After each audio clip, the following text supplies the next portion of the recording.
Ethan. Hi, how you doing? Good to see you. Okay. Okay, so I'm here at Brentwood Brewery with the head brewer Ethan, and I'm particularly interested to hear some of the innovative ideas that Brentwood Brewery have actually got for promoting their brand and their product. So Ethan, do you want to just talk a little bit about, I mean, for example, I've heard that you're doing a great job at promoting a beer for that. So what is a beer for that, and what's it all about? Well, all you need to do is you go onto Twitter and you write in, oh, I'm having, I don't know, beef lasagna tonight, and you do a hashtag beer for that, and it will come back with a beer that will pair well with your lasagna. And vice versa. If you were to put in a beer, it will come back with a food that you want. Yeah. Now, we actually had our lumberjack was paired up with Brussels sprouts, of all things. So it's just simply hashtag beer for that, and send in the food that you're looking to eat, and they'll tell you a good beer to go with that.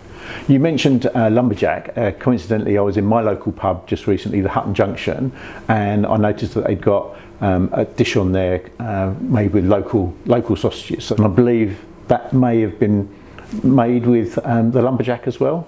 Yeah, basically the lumberjack goes into the gravy. I do it at home as well. Make any kind of stew. A slab of beer always goes into any kind of stew or gravy that we make.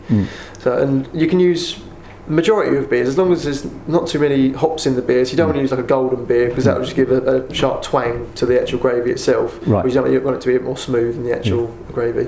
But I think it's really interesting the fact that you're working with both the local pubs themselves to promote their food to go with your beer, but also that's incorporating other people within the food chain as well. So the local butcher, so Trevor at Oliver's Butchers in Hutton, supplying the sausages to go, to the pub, and the chef at the pub is then putting the beer and the local sausages together. And from what I'm seeing, people across the country are more and more interested in the provenance of their food, and so I think it's great that you're catching on to that and marketing that really well. And craft beer is it's one of the real success stories of Essex.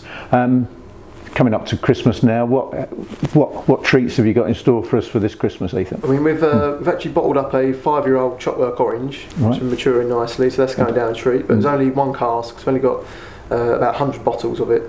So once it's gone, it's gone. Right. And you can find that in our shop. Right. And also we've got our Van Canel, which we actually brewed last year, which is a fully champagned beer. Right. Which to start off with, there was about 1,000 bottles of that brewed. So that's starting to run lower and lower. So that would go well with your turkey? Yeah, it's a great pair of turkey. You could probably pop it into your beer for that, and it will ping up with your Van Canel with your turkey, I'm sure it would. Great. Ethan, thanks very much for talking to me. It's great. No worries. Cheers.